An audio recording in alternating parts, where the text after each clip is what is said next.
Hello, team. It's time for the Daily Detangler.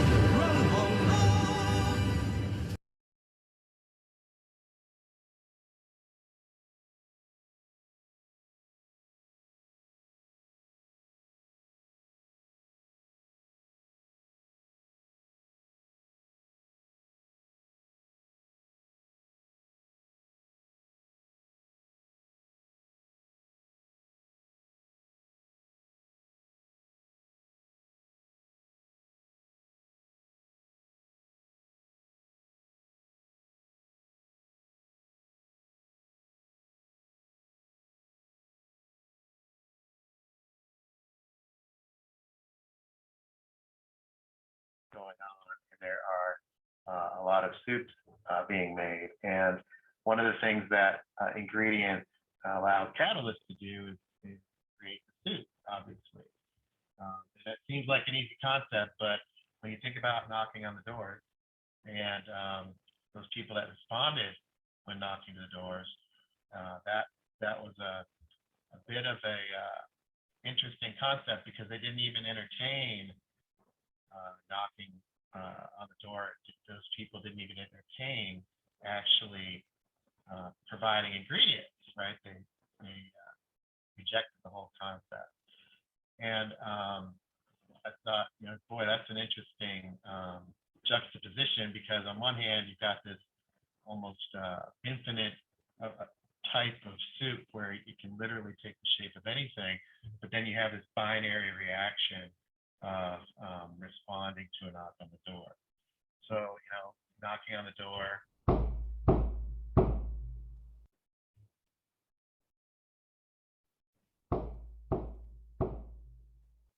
Hey, did you hear? There's this guy in the courtyard, and he's making the most amazing soup ever. Whoa, really?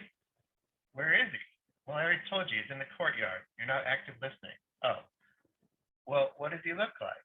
Which dude is it? The one with the raspberry beret. Okay. Hey, what's up? What are you doing? I'm making the most amazing soup ever right here from this town. This amazing soup will be created not only with a single stone, but with whatever you provide. Just take what you've got and put it into the pot.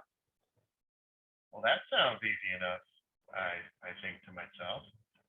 I can go back to my farm and I can till the soil.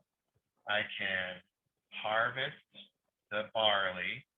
I can clean it and bundle it. And maybe I can get that done by Friday next week. But boy, I don't like going to town on Friday. I don't know if he's going to be there on Saturday and Sunday. So I'll wait till the following Monday. I'll just bring it then. And boy, that'll be a great ingredient. And I'll bring a lot because I know the town has a lot of people. And I'm going to bring tons of this stuff so that that dude can, with the raspberry beret, can actually use all my ingredients because that's a lot of people receiving. I mean, there's 20,000 people in this town. So Monday rolls around, I show up. Hey, where did he go? What happened? All I see is an empty pot of soup. Did his soup work? Where is everybody? What happened? Let me ask this villager. Hey, where's the guy in the green, the raspberry beret? Where'd he go? Dude, he was here like a week ago. He's gone. Moved on to a different pot. Well, that sucks. He asked me for this stuff and then he just left. I guess I'll go back home. A few days later.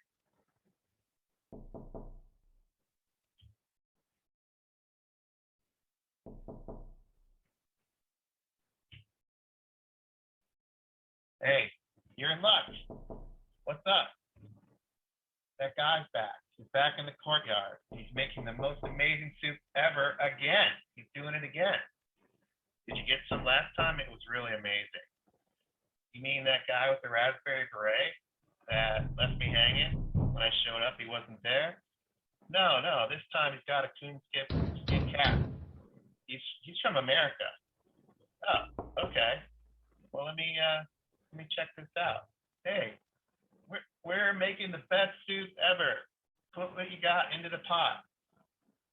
All right, you said that last time, but I guess I'll come back faster this time. Hey, how long are you gonna be here? Well, I'll be here as long as I'm here, dude. Okay. Let me see what I got. I better hurry up. What have I got? What do I got? What do I got? Oh, I remember. I just came back. I was actually working with the Chaga tribe from the base of Mount Kilimanjaro.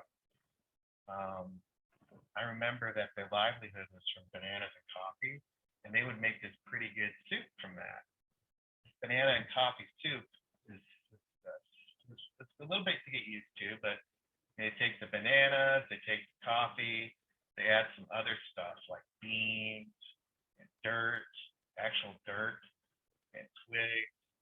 They really love it. I mean, it takes a while for me to get used to it, but I got used to it. And the dirt did add an earthiness flavor, which made it unique to their tribe. And I mean, once the guy in the coonskin cap gets used to it, he'll serve it up to everybody. He's gonna love this. All right, let me bring it. Here you go.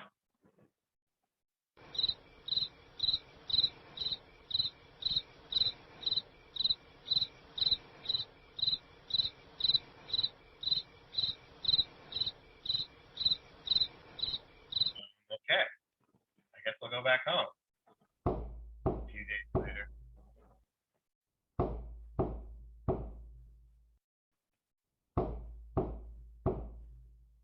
Hey, that soup guy's in the courtyard again. He's doing it again. Did you get some last time or the time before that?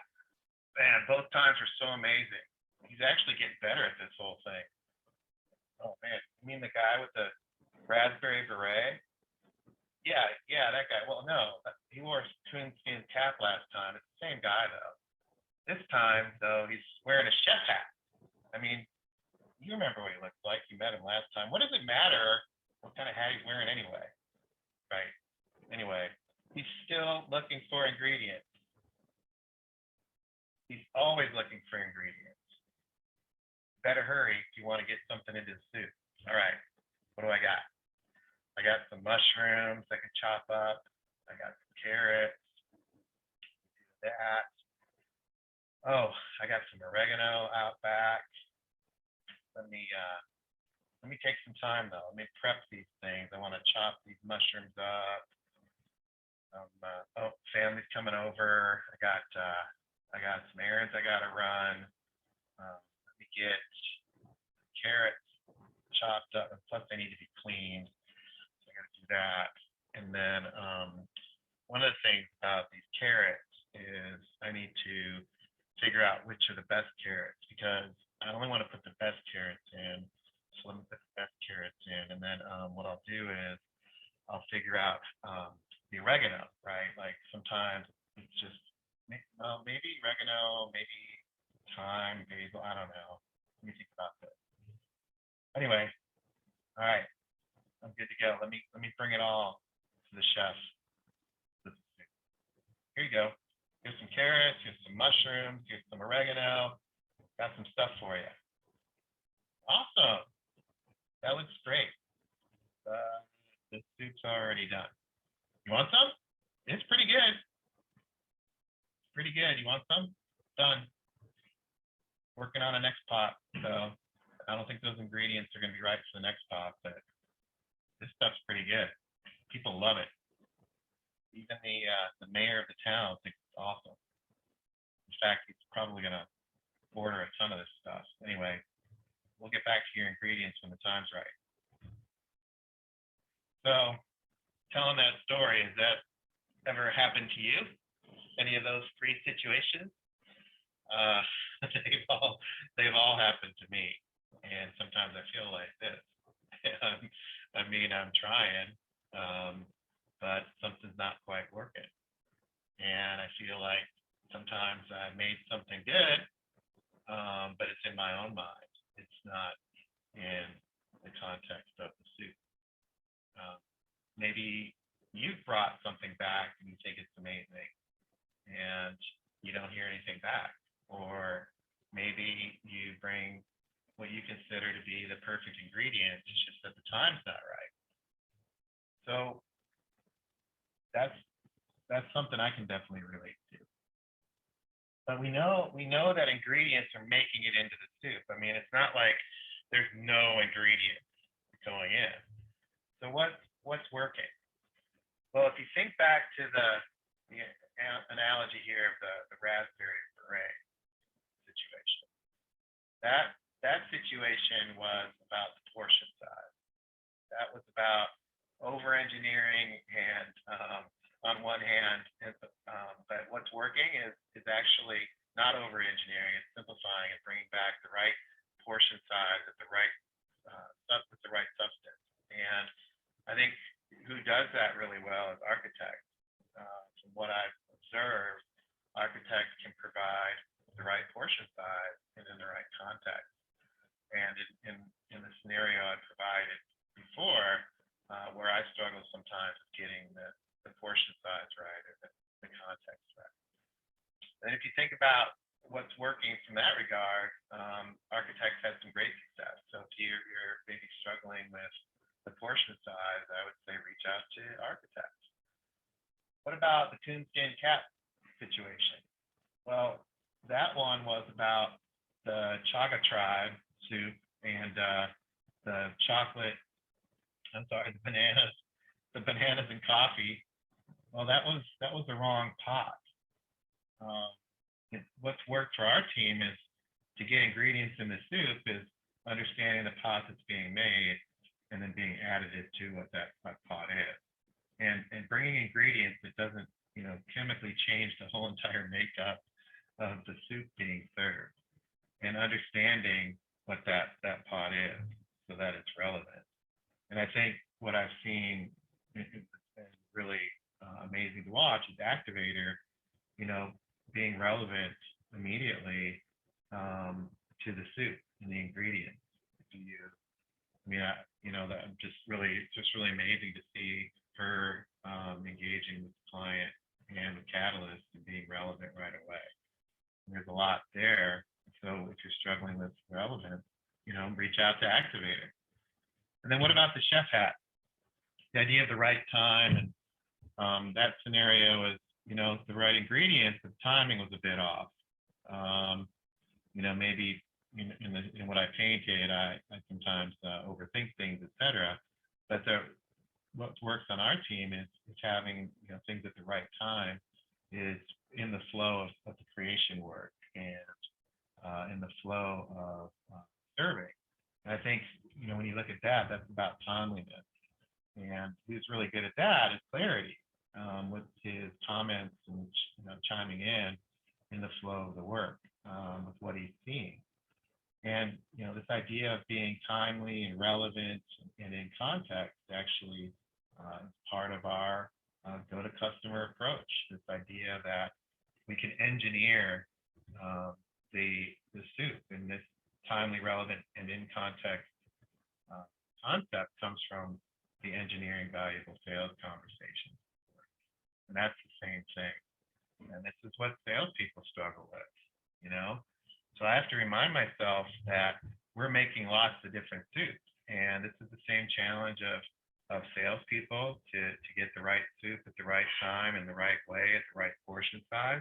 It's also the challenge of an orchestrator, somebody who's orchestrating all these different soups. It's the same thing. How do we get timely, relevant, and context? So as somebody who's being invited to participate in soup making, I have to snap into that, and I want to make sure that I'm in context, and that I'm thinking about the flow and observing what's happening, and I can look at my teammates and see how they're participating in this, and I'm encouraged by that. And together, these soups are getting made, and actually, I don't even need to know what soup exactly is being made. I can make some assumptions about the situation that we're in and the overall trajectory and many soups at many times makes it more like a meal.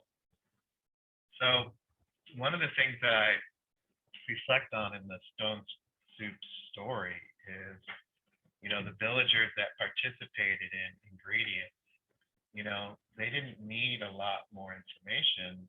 They needed the information that they had. they, they went with the information that they had. They didn't need more. So that's one of my big takeaways is, how do I work with the information that I have to be timely, relevant, and in context with my ingredients? And I gave you some examples of teammates that are, in my opinion, really good at those things. Um, so I can definitely learn from what they're doing, see how that goes. I can be curious. And what does that mean? It means leveraging all of our principles. To me, I mean, the idea of leading with me to say, okay, look, I've got, nobody cares what's happening with the Chaga tribe, and maybe that's the HR team. I hang out with HR. What they like for soup is not what we're serving. It's a different meal. I have to lead with me to recognize that these are two different things, and I have to have courage to say, look, start small. Maybe it's a spice, but I got to put something out there, and then trust the process. That catalyst will, help drive the right ingredients based on the value that we're creating and the value that we're adding. It's up to him. So that's the key for me. And what I would say, look, add your ingredient. Anything, add an ingredient, because change happens one small addition at a time. And look at all the available ingredients. Um, you might think that this one almond or this one fennel seed at the top or one soybean is irrelevant, but it's still part of the soup. Um, anything helps. So that's been your daily detangler. Hope you enjoyed the stories. You guys said you liked the story angle. So I'm having courage to put myself out there as a storyteller and see what happens. So look forward to your feedback.